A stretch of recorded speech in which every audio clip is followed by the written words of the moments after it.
जाता। ये स्टूडेंट जो बिना रुके बुक हिलाता रहेगा, आप देखते रहिए। वे ही सफल होते हैं। जिन लोगों ने मुझे व्यर्थ किया, मैंने भी उन्हें व्यर्थ ही समझा। इस दुनिया में हर किसी का समय निर्धारण है। सूरज के आने जाने का, चांद के उदय अस्त होने का, तारों का, हर मौसम का, हर त्योहार का।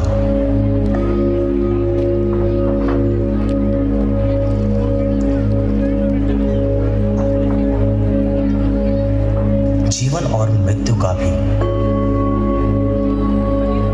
परंतु समय का निर्धारण नहीं तो केवल मनुष्य के कार्यों का। बचपन से जवानी तक मनुष्य को बहुत मेहनत करनी पड़ती है। कुछ न कुछ कर कर अपने जीवन को सफल बनाना पड़ता है, ताकि वे आराम करने की आयु में आराम कर सके।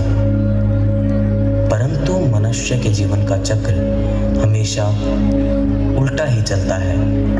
मेहनत करने की आयु में अपना समय इधर उधर की बातों में, मोबाइल में, टीवी में और दोस्तों के साथ शरारत करने में बिता देता है।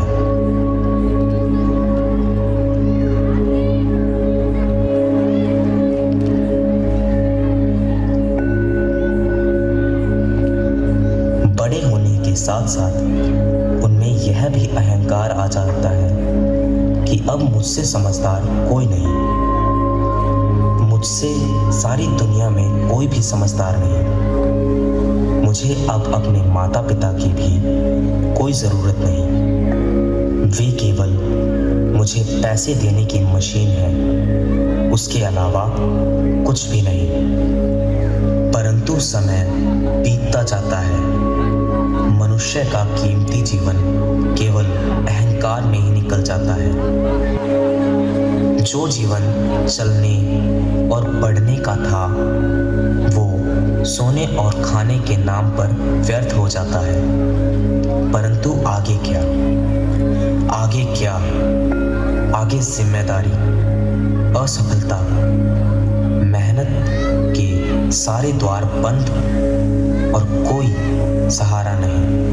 हर असफल प्रमाण पत्र के साथ कोई नौकरी नहीं, खुद परेशान, परिवार परेशान, फिर भी समय का चक्र चलता रहता है।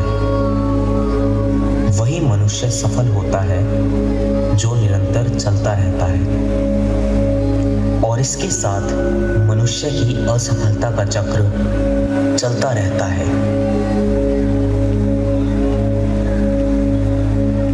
अब वो बिल्कुल तंग आ चुका था।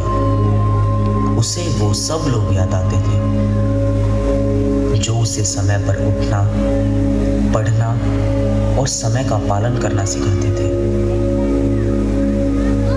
परंतु अब कुछ नहीं था, सिर्फ रोने के। अब तो समय ही नहीं था कि वो कुछ कर पाए।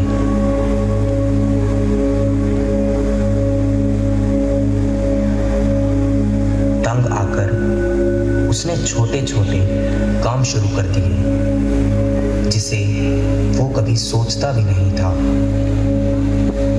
अब उसका जीवन एक काम करने की मशीन बन गया था। बुढ़ापे में भी वो निरंतर काम करता रहता था, क्योंकि जीवन भर उसने कोई भी काम नहीं किया था। अब उसे ये सीख मिली कि जब तक हम समय की कीमत पहचान कर उसके अनुसार काम नहीं करेंगे, तो हमारा सारा जीवन मजबूरियों में ही बीत जाएगा। फिर हमारे हाथ में कुछ भी